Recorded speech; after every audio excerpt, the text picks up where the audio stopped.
Allahumma salli wa sallim wa barik ala sayyidina Muhammadin miftahi babi rahmatillah adada ma fi ilmillah salatan wa salaman daimaini bi jawami mulkillah wa ala alihi wa sahbihi wa man walah amma ba'd.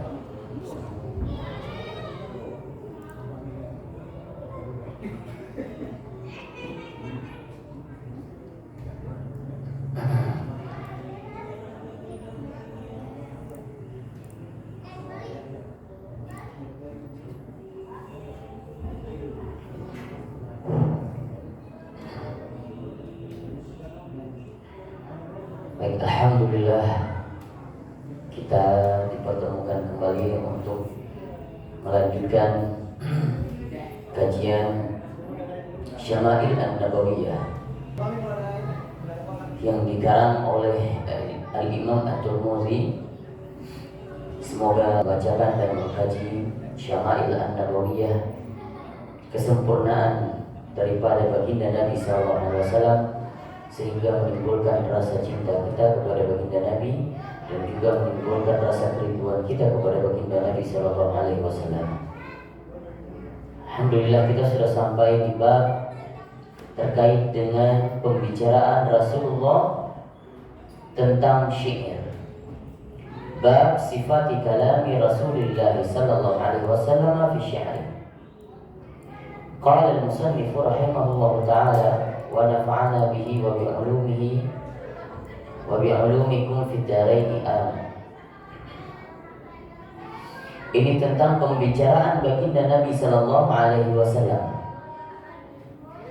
tentang syair-syair. Jadi orang Arab itu suka dengan syair. Justru satu perkataan yang terangkai dengan kata-kata yang indah, seperti bahasanya puisi. Nah, mereka sangat suka dan sangat mengagumi bahasa-bahasa seperti itu.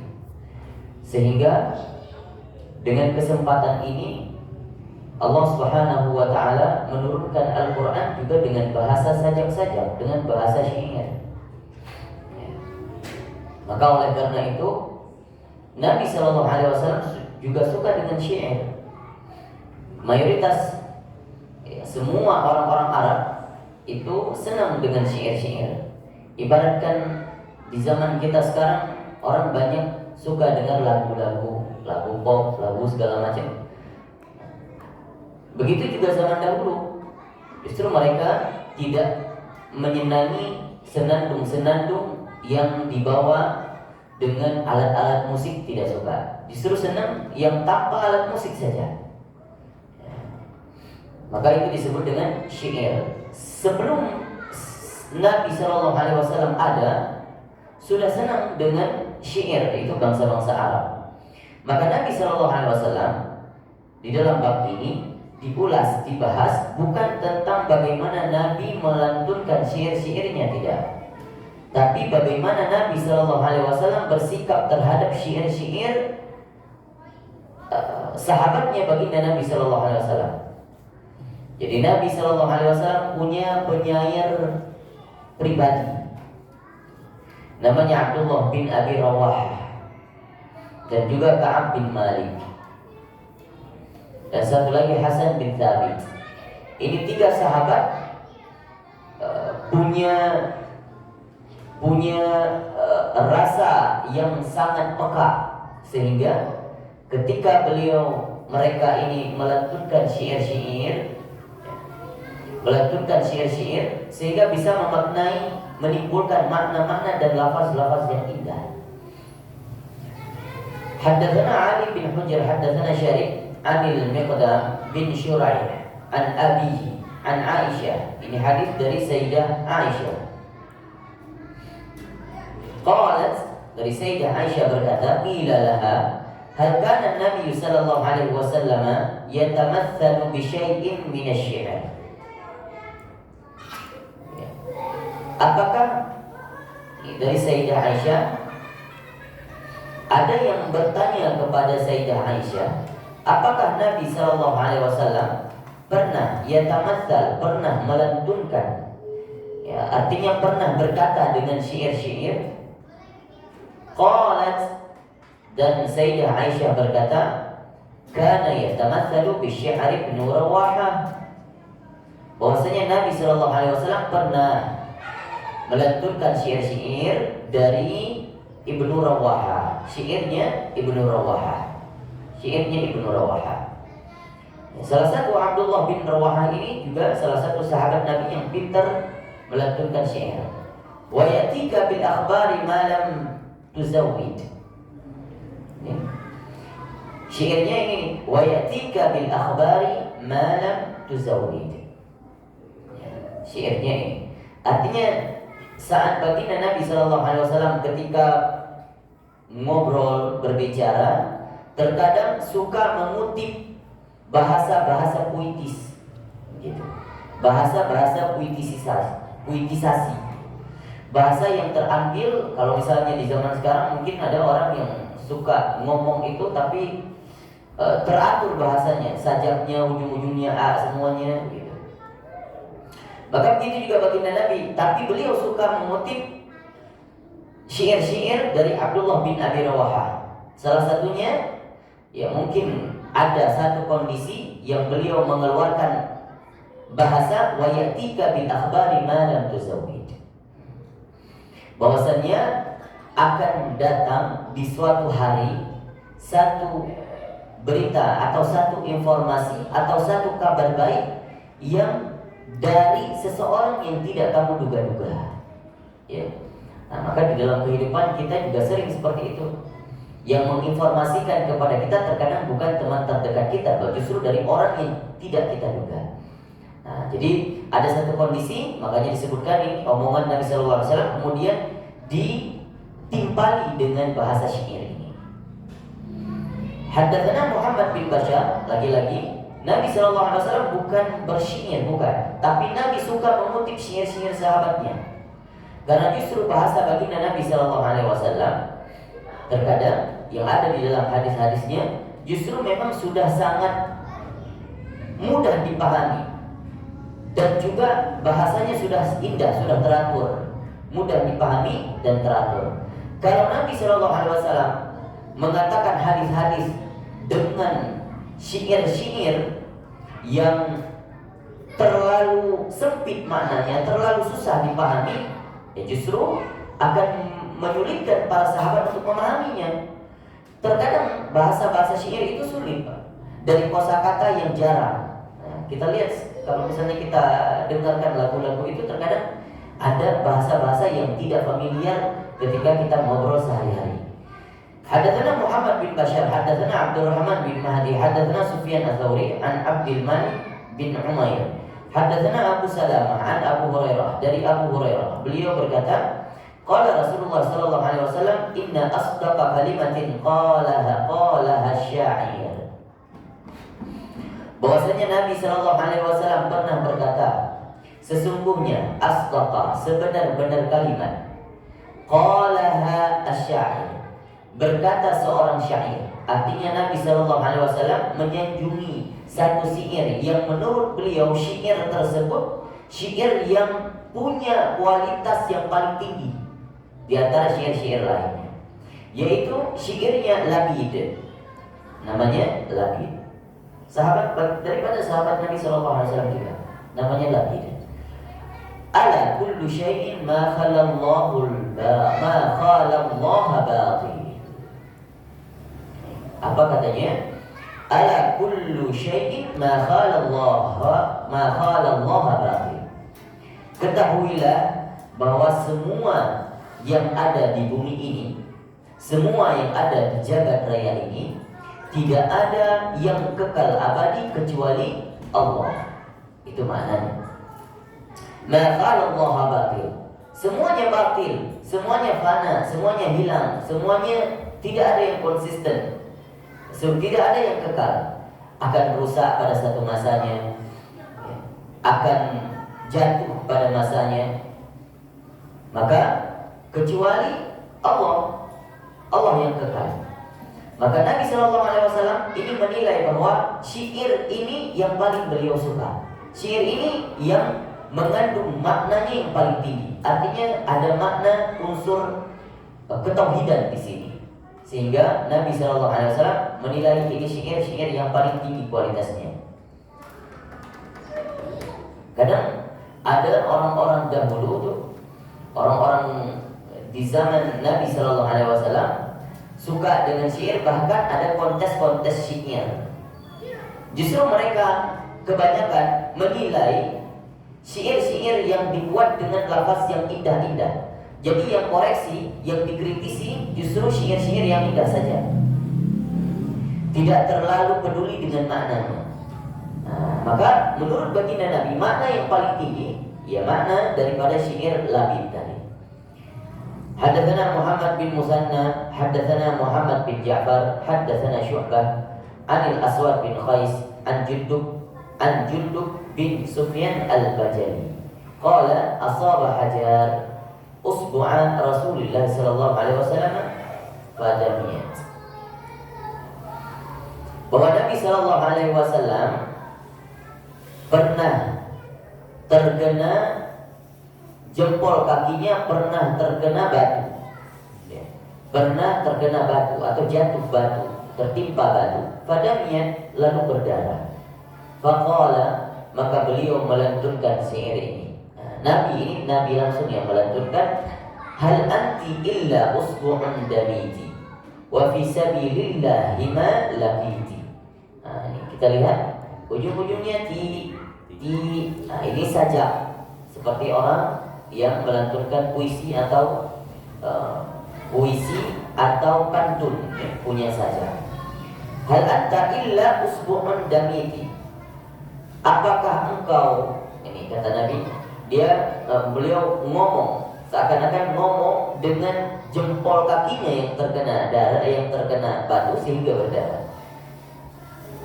Apakah engkau illa usbu'un damiti? Apakah engkau jempol kaki yang hanya berdarah karena terkena batu? Wa fi sabilillahi ma laqiti, dan di jalan Allah engkau tertulis nama. Artinya Nabi SAW ingin mengatakan ini jempol kaki yang berdarah, bahwasanya engkau sedang berjalan di jalan Allah. Engkau punya pahala. Pahalanya apa? Pahala syahid. Artinya kalau orang kesakitan, ya sedang sakit dan sabar, dapat pahala syahid fisabilillah, seperti pahala syahid fisabilillah. Maka beliau berkata, maka dari ulama-ulama dari hadis ini juga mengambil faedah bahwasanya orang yang sakit sabar terhadap sakitnya seperti dia berjuang di medan perang, maka akan mendapatkan pahala syahid. Begitu juga orang yang meninggal ketika ditimpa musibah sakit atau musibah lainnya, musibah kecelakaan, itu mendapatkan pahala syahid. Adapun cara mengurusi mayatnya harus diurusi seperti layaknya masyarakat biasa, jangan diambil seperti orang yang syahid dalam perang. Artinya kalau orang di dalam peperangan diurusi mayatnya itu tidak boleh dimandikan, hanya dikuburkan begitu saja supaya menjadi saksi seluruh darah-darahnya. Haddatsana Ibnu Abi Umar, haddatsana Sufyan bin Uyainah an Aswad bin Qais an Jundub bin Abdullah al-Bajali nahwu. Ini hadis diriwayatkan oleh Abi Umar dengan riwayat yang serupa. Haddatsana Muhammad bin Bashar, haddatsana Yahya bin Sa'id, haddatsana Sufyan ats-Tsauri, akhbarana Abu Ishaq 'an al-Barra bin Azib qala lahu rajul. Berkata seseorang, afarartum an Rasulillah sallallahu alaihi wasallam ya Aba Umar? Apakah engkau lari dari baginda Nabi sallallahu alaihi wasallam wahai Abu Umar? Ini ceritanya di dalam peperangan, di dalam satu peperangan. Kemudian Barra bin Azib berkata, ada seseorang yang berkata kepada Abu Umarah. Ini diriwayatkan oleh Barra bin Azib. Seseorang itu berkata kepada Abu Umarah, "Wahai Abu Umarah, apakah engkau lari dari Nabi sallallahu alaihi wasallam?" Kemudian beliau berkata, berkata Abu Umarah, beliau berkata, "La wallahi." Enggak, ya, saya tidak lari. Wallahi, demi Allah. Ma walla Rasulullah. Wallahi, aku tidak lari dari Rasulullah, dan juga Rasulullah tidak lari. Artinya dalam kancah peperangan itu, sebagian riwayat muhadits mengatakan ini di dalam peperangan Uhud, di mana orang pada lari, maka Nabi Shallallahu Alaihi Wasallam dan Abu Umarah tidak lari. Walakin walla sar'an nas. Tetapi sedangkan orang-orang lain itu pada berlarian, ya. Sar'anun nas, berlarian.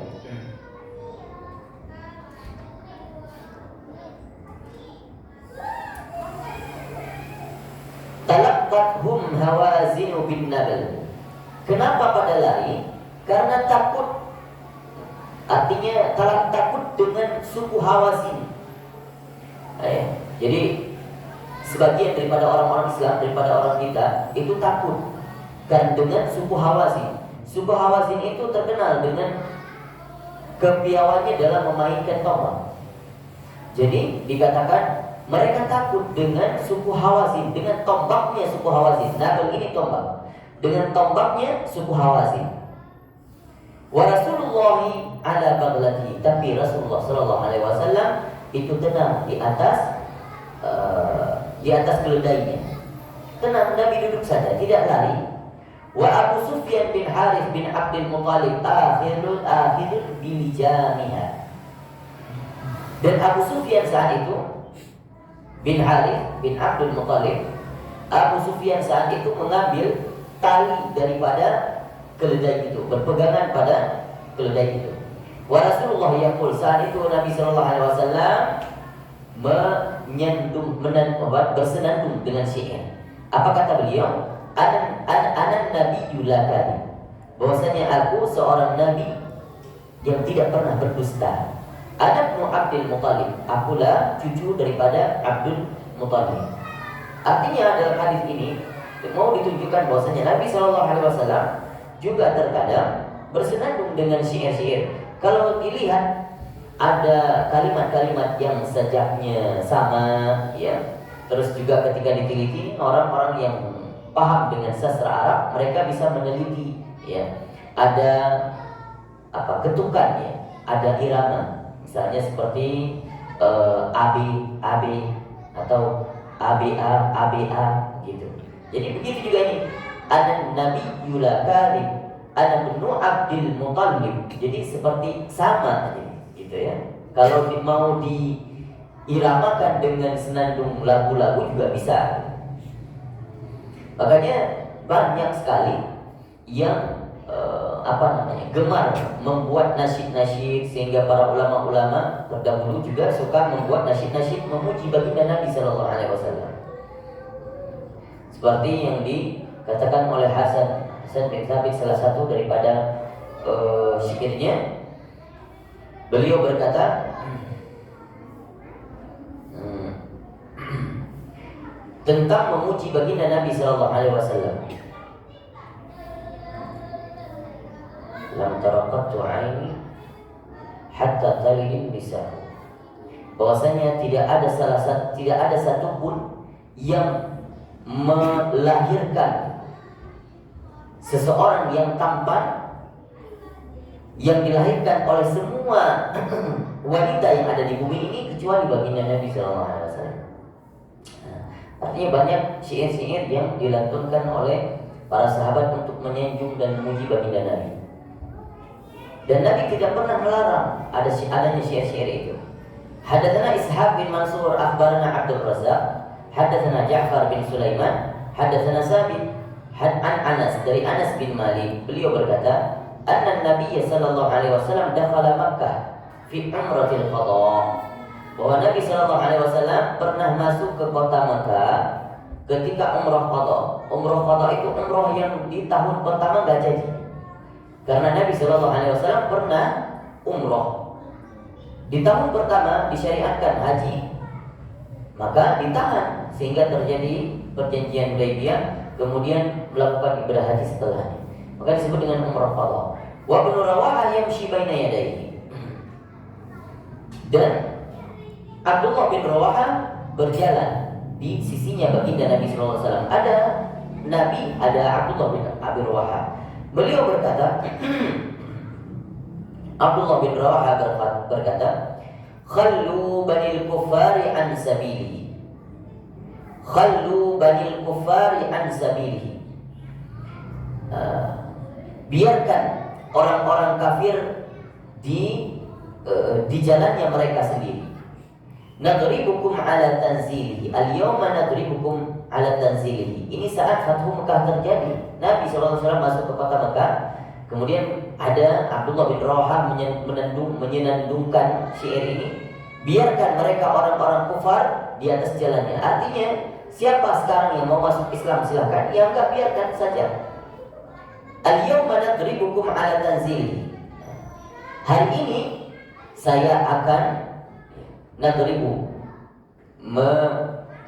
memukul atau memenggal ala tanzili, memenggal kepalanya dari tempatnya, artinya dari lehernya. Darban yuzilul hama an maqili. Darban, satu pukulan yang menghilangkan kepala dari lehernya. Wa yudhilul khalila an khalilihi, dan disaksikan oleh orang-orang khalayak ramai di sekitarnya. Nah, maksudnya ini Abdullah bin Rawahah karena saking geramnya ketika Fathu Mekah itu, saking geramnya bertemu dengan orang-orang Quraisy, lalu beliau berkata, ini hari ini biarkan orang-orang kafir yang silakan, kalau yang nggak mau masuk Islam silakan kafir. Namun aku hari ini ingin memperlihatkan, ingin menebas leher-leher kepala orang-orang kafir tersebut, dan biarkan orang-orang ramai yang menyaksikan itu. Kemudian didengarkan oleh Sayyidina Umar. Sayyidina Umar terkenal dengan tegasnya. Qala lahu Umar, maka berkata Sayyidina Umar, ya benar Rawahah, wahai ibnu Rawahah, wahai Abdullah bin Abi Rawahah, baina yadi Rasulullah sallallahu alaihi wasallam, di antara kita, di depan kita, bersama kita ada baginda Nabi. Wa fi haramillahi taqulu syi'ran, dan engkau mengatakan syair ini di Masjidil Haram, artinya begitu. Ya. Karena kita tahu kalau barang siapa yang ada di dalam kawasan Masjidil Haram itu tidak boleh dibunuh. Ya. Sedangkan Abdullah bin Rawahah saat itu mengancam ingin membunuh. Nah, maka ini Sayyidina Umar mengingatkan bahwasannya siapa saja yang berada di Masjidil Haram tidak boleh dibunuh. Begitu hukumnya. Faqala Nabi, maka Nabi sallallahu alaihi wasallam berkata, "Khalli anhu ya Umar." Ya, khalli anhu ya Umar. Nabi sallallahu alaihi wasallam berkata, "Sudah, biarkan saja wahai Umar, biarin si Abdullah bin Abi Rawahah ini bersenandung." Dibiarkan oleh baginda Nabi sallallahu alaihi wasallam. Falahiya asra'u fihim, karena bahwasannya falahiya asra'u fihim min nadhil nabal, karena bahwasannya ya, lisan itu, syair itu lebih cepat, lebih menusuk ke hati-hatinya orang kafir daripada tombak.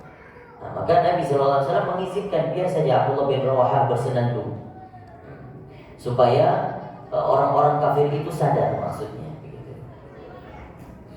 Artinya ada peperangan yang tidak perlu tombak, dengan syair saja.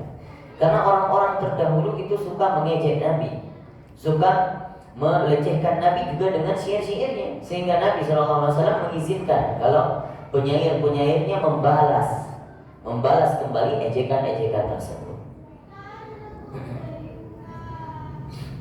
Haddatsana Ali bin Hujr, akhbarana Syarih An Abdul Malik bin Umayyah, an Abi Salamah, an Abi Hurairah, an Nabi sallallahu alaihi wasallam qala, dari Nabi sallallahu alaihi wasallam berkata, Ash'aru kalimatin takallamat bihal arabu kalimatul labid. Nabi sallallahu alaihi wasallam berkata, Ash'aru kalimat syair yang paling tinggi nilainya adalah kalimatnya dari Labid, yang tadi kita sebutkan, ala kulli syai'in ma khalaqahu batil. Ketahuilah bahwasanya semuanya batil yang ada di bumi ini kecuali Allah.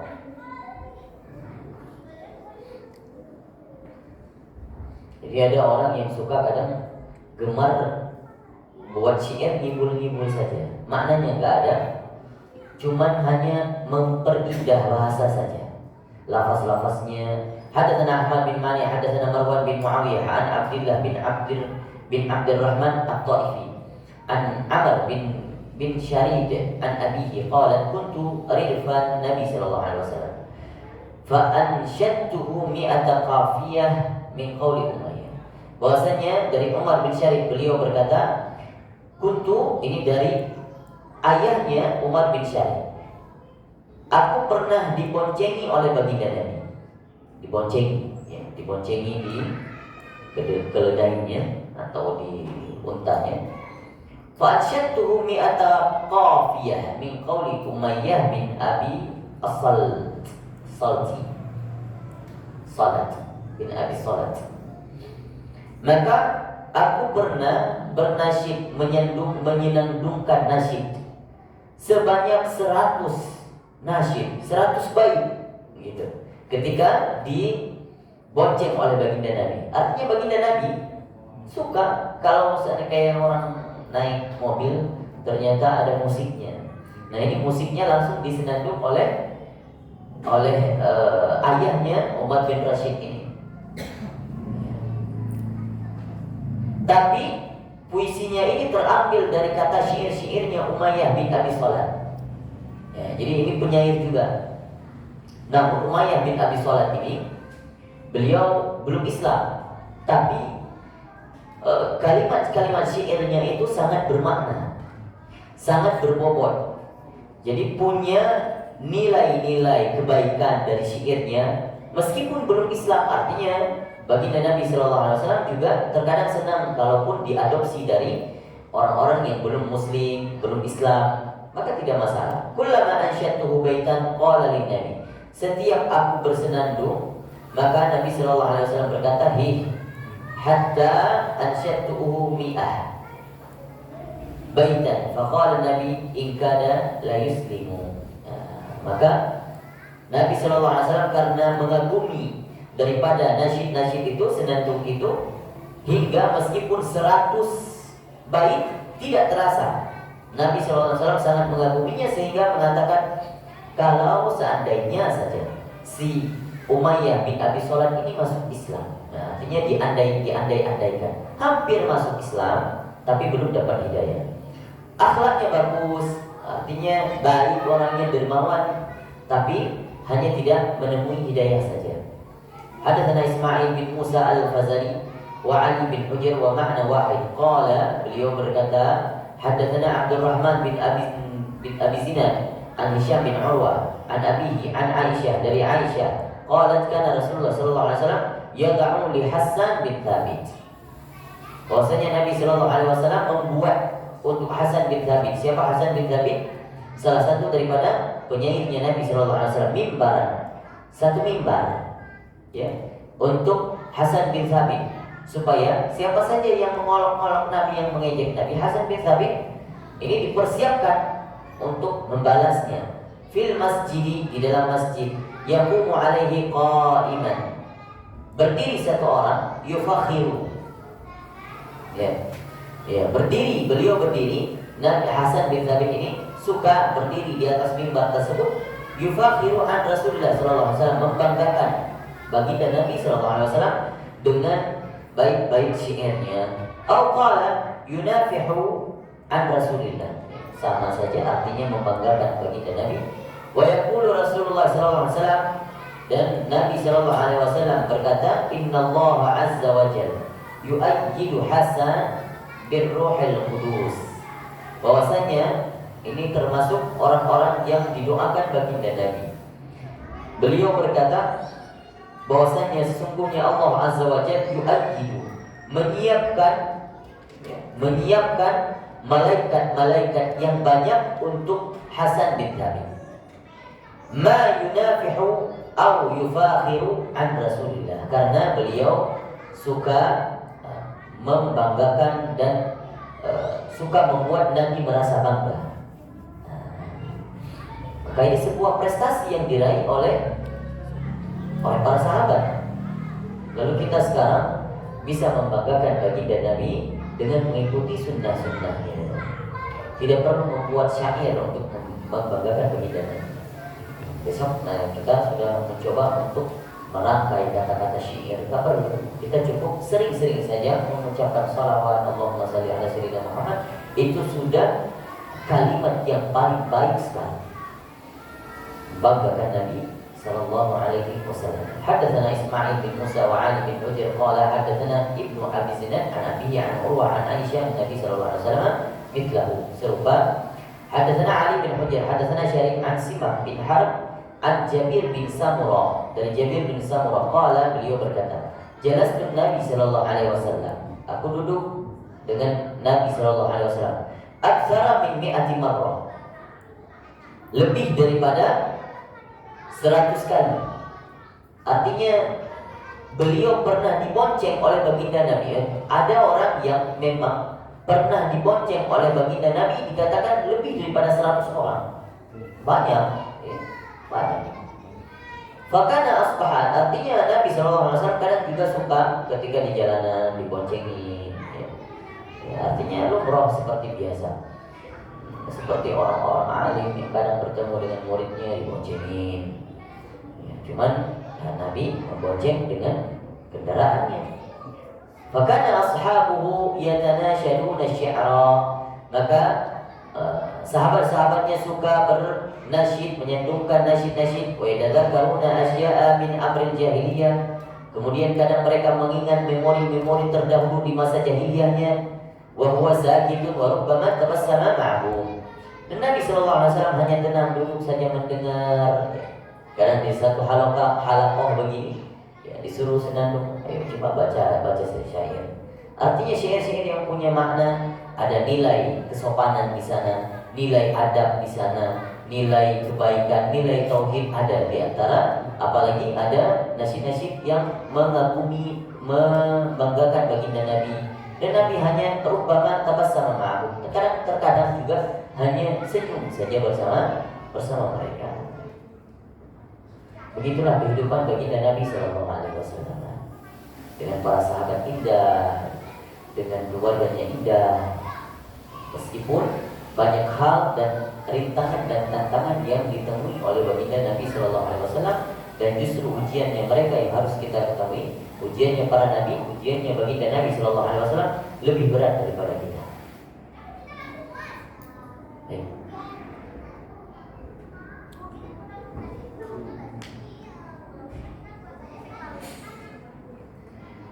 Baik, saya rasa ini yang dapat kita bahas pada sore hari ini tentang syairnya baginda Nabi sallallahu alaihi wasallam. Satu bab saja, insyaallah pelan-pelan, karena kita juga sudah hampir berjalan ke hampir di akhir daripada bab-bab membahas tentang baginda Nabi sallallahu alaihi wasallam. Kita berjalan pelan-pelan, mudah-mudahan bisa selesai. Kalau kita terlalu cepat nanti tinggal insyaallah sekitar di puasa ke-24 atau 25 ini selesai. Jadi kita khataman, mudah-mudahan nanti kita bisa khataman secara bareng-bareng insyaallah. Allahu a'lam bishawab. Silakan kalau yang ada ingin ditanyakan. Silakan Pak. Kalau yang kepahlawanan itu juga suka. Bagaimana, Pak? Kepahlawanan gitu suka ngomong juga. Apa suka disenandungkan Rasul juga? Kepahlawanan? Ya mengenai pahlawan-pahlawan yang kayak Rasul, apa yang nabi-nabi sebelumnya atau gimana? Maksudnya tentang bagaimana Nabi Sallallahu Alaihi Wasallam jago di dalam perang. atau apa namanya, sahabat-sahabat yang punya aksi-aksi heroik ya, juga banyak. Artinya ada senandung syair itu. Kesimpulannya Nabi SAW itu mengizinkan syair-syair, mengizinkan. Kayak berdendang gitu ya. Iya, berdendang. Kadang cuma hanya diiringi dengan duf saja, duf. Ya, buat Apa ritmenya, namanya itu? biar ritmenya sama. Iya, termasuk salah satunya itu Tala'al badru alaina min thaniyatil wada' wajaba syukru alaina mada'a lillahi da'. Jadi nana da' gitu kan. Jadi punya sajak gitu. Jadi sebenarnya kenapa Al-Quran itu diturunkan kepada orang suku Arab yang secara kebetulan memang mereka suka dengan nilai sastra bahasa, kagum mereka. Makanya ketika diturunkan Al-Quran, justru mereka yang membuat mereka percaya bahwa ini bukan bahasa manusia, karena memang indahnya bahasa Al-Quran. Bagi mereka yang paham, kita karena bukan dari golongan bangsa Arab, sehingga kadang kita merasa biasa saja, karena menurut kita ya sastra, kita belum ngerti sastra Arab itu. Mereka yang mengerti nilai sastra Arab itu sendiri sangat mengagumi bahasa Al-Quran. Rapi, teratur, maknanya juga indah. Kemudian kenapa bahasa Arab diturunkan? Karena bahasa Arab yang punya makna yang luas. Satu kata punya bisa 1000 atau 100 makna. Luar biasa. Jadi gak ada bahasa lain yang sebenarnya bisa menandingi bahasa Arab. Gak ada bahasa lain yang kaya seperti bahasa Arab, kayanya kosakatanya gak ada. Makanya Nabi SAW itu alasannya daripada sekian alasan-alasan yang lain diturunkan di tengah-tengah suku Arab, bangsa Arab. Padahal kalau kita lihat nabi-nabi terdahulu, belum ada yang diturunkan di bangsa Arab. Coba kita lihat, kebanyakan dari orang negeri Syam, ya. Palestina yang banyak nabi ya. Nabi Musa, Nabi Yakub, banyak kan dari keturunannya Bani Israel yang jadi nabi. Justru di suku Arab yang dulu tidak ada melirik, nggak ada yang melirik suku Arab itu. Peradaban dimulai dari Nabiullah Ibrahim alaihissalatu wassalam bersama keluarganya. Tapi yang ada di negara Arab itu, di wilayah Arab itu hanya apa? Kalau disebutkan kalau ada orang-orang paling miskin di situ termasuk orang-orang miskin. Kerjaannya hanya mengembala kambing, gitu-gitu aja. Nggak ada kekayaan, hasil bumi nggak ada. Nah, ternyata akhir-akhir ini baru ditemukan hasil bumi minyak kaya. Makanya relate ya, berkesinambungan dengan hadis Nabi bahwasanya akhir zaman nanti bisa jadi dulu karena teknologi gak canggih sehingga mereka belum bisa mendeteksi apa hasil bumi di dalamnya.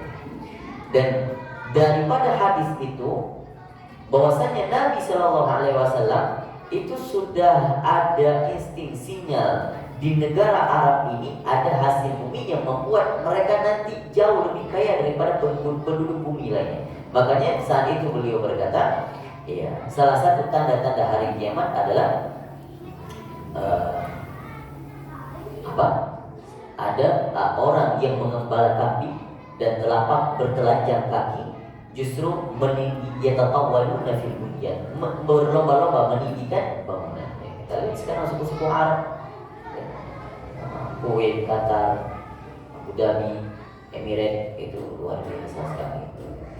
Itulah, jadi seakan-akan baginda Nabi itu sudah tahu hasil apa yang akan terjadi dengan bangsa Arab ini. Sampai sekarang Saudi itu juga sekarang visi misinya ke depan itu luar biasa sekali.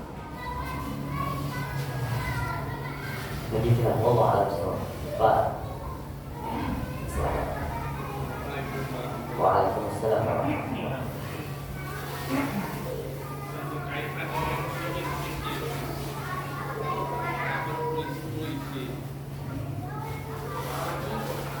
Kita lihat itu angkat janji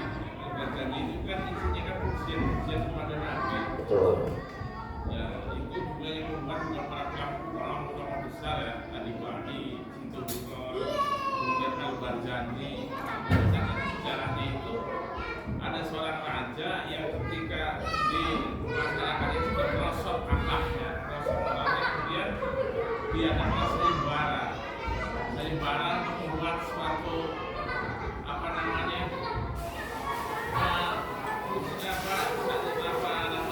pujian-pujian kepada Nabi dan diturunkan seluruh ulama, maka jadilah itu tujuannya untuk mengangkat akhlak daripada masyarakat agar supaya tidak terperosok. Akhirnya jadilah itu tadi itu Al-Baghdadi, Situ Buron, kemudian Al-Bahi ya. Tetapi di sebagian lain itu ada yang mengatakan yang terlalu memutuskan. Saya sendiri ketika membaca itu Al-Baghdadi, walaupun saya nggak tahu artinya, tapi tersentuh hatinya lebih apa namanya, saya lebih merindukan apa namanya Rasulullah. Mungkin karena terpengaruh juga dengan itu kali ya, apa namanya saya atau mungkin keberkahannya ulama yang pasti nggak tahu lah. Tapi di sisi lain itu orang mengatakan bahwa itu adanya isinya itu terlalu memutuskan, sedangkan baginda Nabi itu tidak mau disandung-sandung. Itu tapi saya sendiri lebih condong kepada Al-Baghdadi karena itu yang bukan adalah bukan ulama biasa, ulama besar. Gitu. Dan yang kedua, apa namanya, Al-Quran itu begitu indahnya ya, apa namanya bahasanya, sehingga Abu Jahal kemudian dan ada dua orang lainnya kafir Quraisy itu sampai dia itu mengintip ketika Nabi Muhammad itu sedang membaca Al-Quran dan mereka terkagum-kagum dan terkagum-kagum, hanya saja dia tidak mau meyakini, untuk mengingkari itulah ya, nggak mau beriman kepada Nabi, yaitu pada dasarnya dia terkagum-kagum pada apa namanya isi daripada apa yang terkandung di dalam Al-Quran.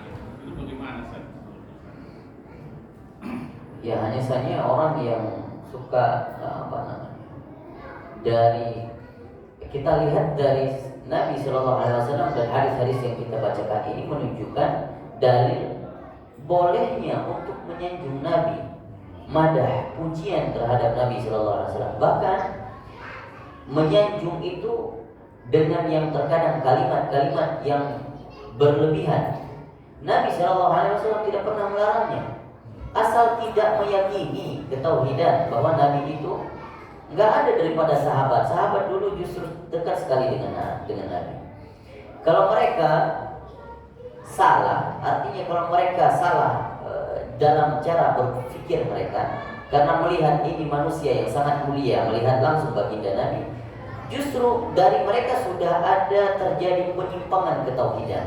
Justru kenapa mereka tidak menyembah, menjadikan Nabi sebagai Tuhan? Sama seperti kejadiannya orang-orang yang menganggap Isa sebagai anak Tuhan. Ya. Justru ini Nabi Shallallahu Alaihi Wasallam terkadang mengizinkan. Ada yang mengambil asar daripada bagian apa namanya air wudhu Nabi, itu bukan pengkultusan, karena Nabi Shallallahu Alaihi Wasallam yakin bahwasanya sahabat-sahabatnya ini ketauhidannya kuat, tauhidnya kuat, punya rasa ketauhidan, menempatkan tauhid dengan benar, menempatkan Allah pada tempatnya dan menempatkan Nabi pada tempatnya, artinya tidak menyalahkan itu. Nah, yang dikhawatirkan oleh orang-orang yang sekarang adalah sebenarnya sesuatu kekhawatiran yang menurut saya keliru. Ya. Kenapa harus apa namanya diragukan kalau Nabi Shallallahu Alaihi Wasallam boleh dipuji, boleh. Toh Nabi kita, Nabi yang sebenarnya sangat mencintai kita, Raufur Rahim, lebih daripada kita mencintai diri kita sendiri. Nabi yang mendapatkan otoritas memberikan syafaat kepada umatnya. Jadi sangat-sangat wajar kalau menyanjungnya dengan, kadang ada ya namanya orang-orang dulu yang suka sastra menyanjungnya dengan sastra-sastra. Termasuk ya, ulama dahulu bukan hanya pintar dalam masalah hukum, tapi pintar dalam masalah bahasa. Makanya orang terdahulu dilihat indikasi orang yang berilmu itu ketika berbicara. Ketika berbicara bahasa Arabnya itu teratur, terus kemudian mengangkat seperti kata Pak Ahmad tadi, mengangkat peradaban orang pelosokkan. Iya, karena bahasa perkotaan terkadang sudah terkontaminasi dengan budaya-budaya asing. Ada bahasa orang Yahudi di situ, bahasa orang Kristiani di situ. Sehingga kadang ulama-ulama yang pintar itu mengadopsi kalimat-kalimat yang sering dipakai oleh bahasa orang pelosok, yang jarang sekali terdengar. Justru indah sekali bahasa orang pelosok, orang Baduy itu, karena masih original Arabnya. Makanya kalau kita lihat historis, salah satunya adalah Imam Asy-Syafi'i. Daripada seluruh penyair-penyair, Imam Asy-Syafi'i termasuk yang paling pintar dalam bersyair.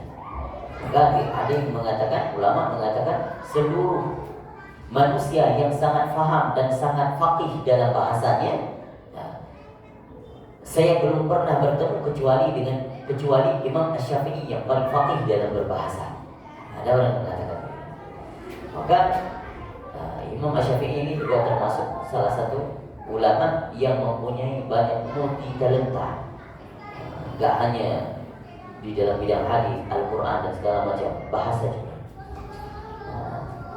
Makanya itu kalau dilihat dari segi Al-Quran, Al-Quran ada apa istilahnya? Ada etikanya di dalam. Ada unsur etika di dalam membahas tentang sopan dia, ya memang benar. Dan juga ada unsur estetikanya, ya sastranya itu, keindahan dari segi tulisan juga, kaligrafinya, sehingga maka tidak salah Al-Quran itu punya mukjizat yang sempurna. Itu saya kira begitu Pak Ahmad. Silakan. Mohon izin Ustaz. Mengenai ini kan syair yang memang kalau istilahnya cikal bakal manusia zaman sekarang itu bermusik gitu ya, mungkin ya diantaranya ada syair atau sekarang itu ada kelompok yang begitu mengharapkan sekali musik yang namanya musik. Mengharapkan musik. Jadi hukum yang ingin ditanyakan hukum terkait dengan musik. Ya, jadi hukum dan batasan-batasan apa ya? Seperti apa yang seperti apa haram, seperti batasan-batasan. Sebenarnya musik berasal dari mana? Dari mana musik? Dari alatnya. Ya, artinya kalau tidak ada alatnya bukan nggak ada musik kan? Nah, sebenarnya yang dilarang Nabi itu adalah alat-alatnya, di antaranya. Dan ada alat-alat musik yang diperbolehkan oleh baginda Nabi. Itu ada di dalam hadis-hadisnya juga. Riwayat-riwayat Imam Bukhari membahas, Imam Muslim juga membahas itu. Maka sebagian semua riwayat tidak ada yang membolehkan daripada alat-alat musik yang sudah disebutkan oleh baginda Nabi. Di antaranya adalah yang diperbolehkan adalah duf, ya, seperti yang dimainkan di dalam hadroh, yaitu duf. Kemudian gendang masih diperbolehkan. Kemudian apa lagi? Sejenis yang dipukul itu masih diperbolehkan. Kebanyakan alat musik yang diperbolehkan riwayat-riwayatnya yang dipukul. Nah, adapun kayak yang dipetik, gitar, seruling, justru Nabi menyebutkan di dalam hadisnya itu melarang mismar, melarang seruling. Nah, itu ada larangannya, ada hadis yang melarang itu.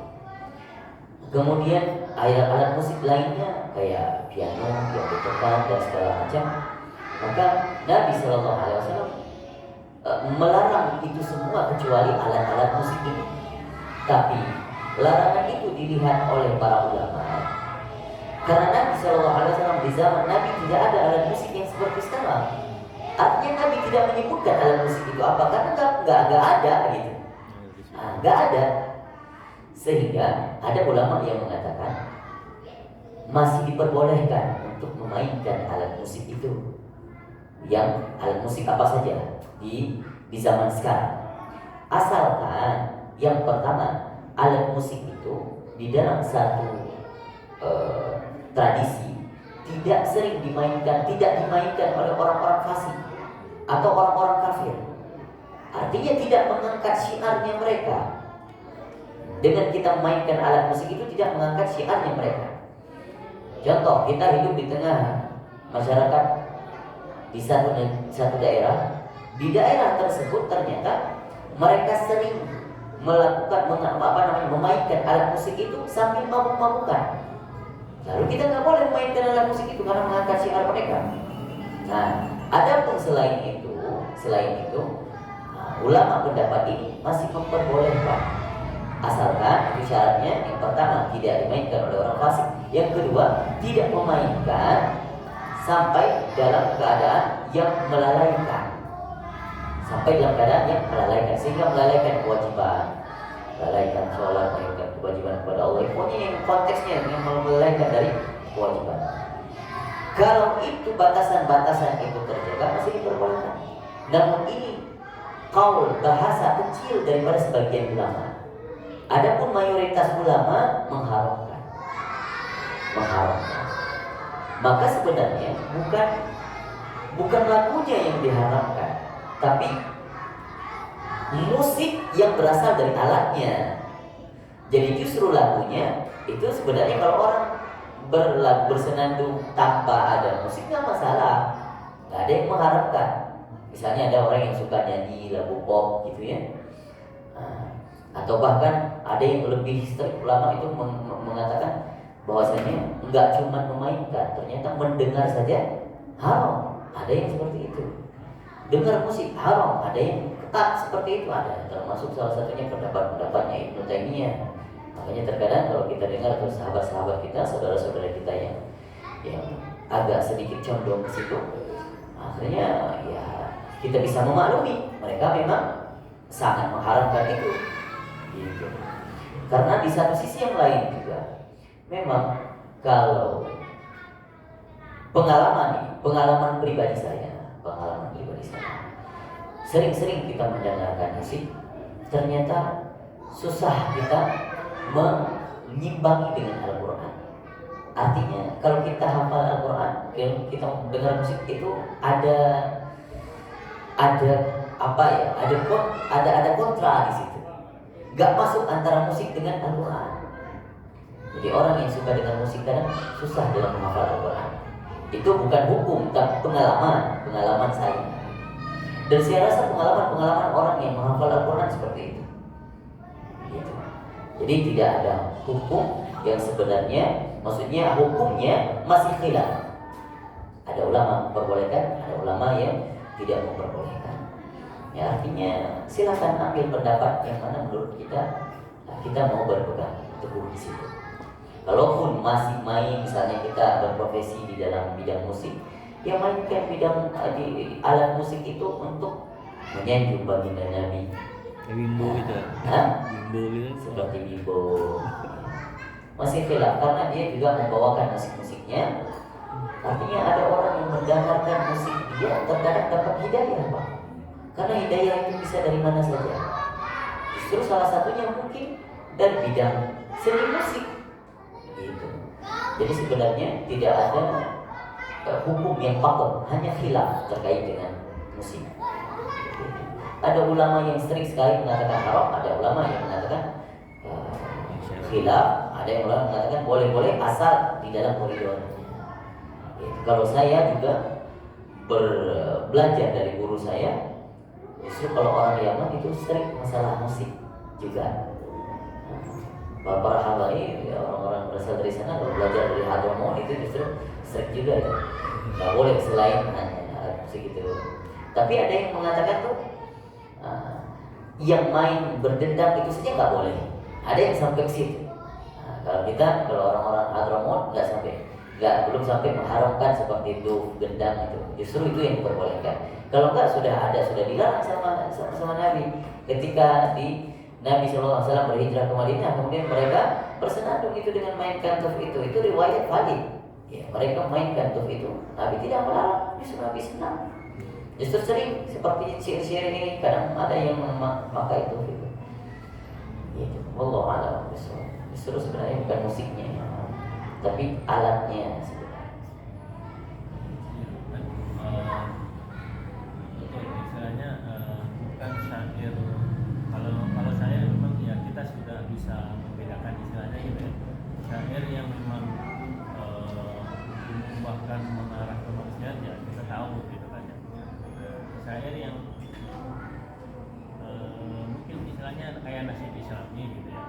Nasyid islami sekarang kan beberapa tahun terakhir kan sudah mulai pakai apa namanya, pakai alat musik gitu Alat ya. musik ya, musik modern. Iya, ya, nasyid Bahkan ada koreonya. Ya, Korea yang mungkin ya koreografinya ya. jadi ya intinya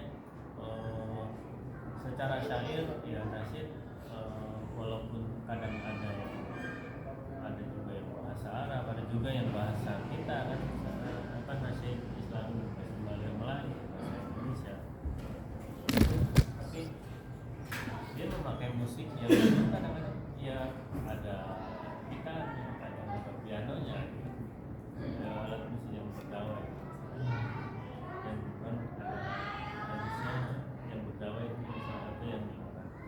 Iya, betul. Nah itu gimana Ustaz? Ya.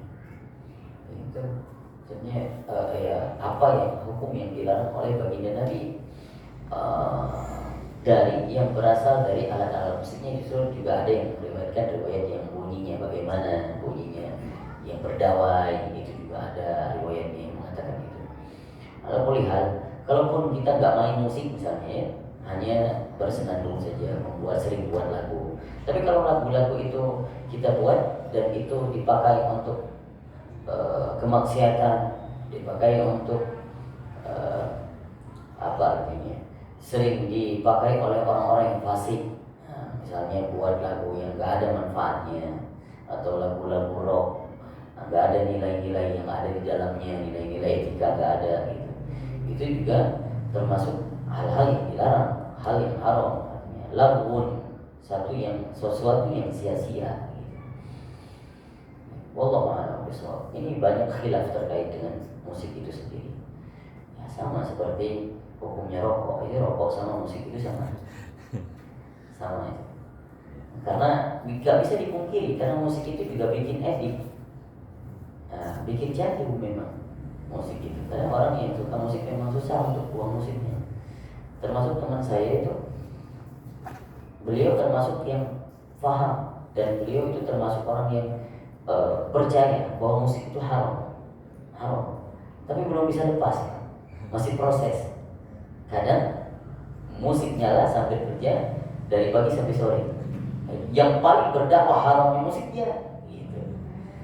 Nggak boleh dengan musik haram. Nah, padahal beliau ini kadang mendengarkan, cuman beliau berdalih ini proses saya, karena memang sungguh apa ya, mungkin nggak bisa kerja kalau nggak ada musik gitu.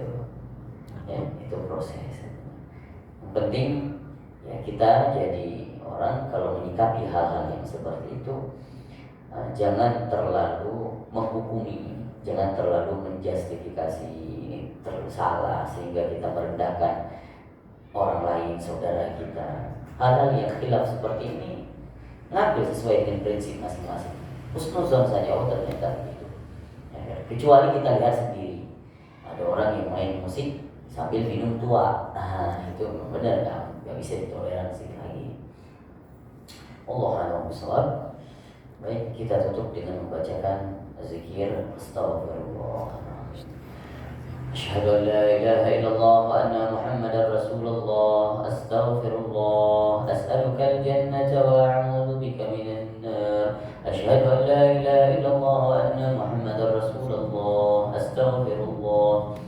أسألك الجنة وأعوذ بك من النار أشهد أن لا إله إلا الله وأن محمدا رسول الله أستغفر الله أسألك الجنة وأعوذ بك من النار اللهم إنك عفو كريم حليم تحب العفو فاعف عنا اللهم إنك عفو كريم حليم تحب العفو فاعف عنا اللهم إنك عفو كريم حليم تحب العفو فاعف عنا يا كريم. Walhamdulillah Rabbil Alamin. Kita tutup dengan membacakan doa kafaratul majlis. Subhanakallahumma wa bihamdika asyhadu an la ilaha illa anta nastaghfiruka wa natubu ilaik. Assalamualaikum warahmatullahi wabarakatuh. Assalamualaikum warahmatullahi wabarakatuh.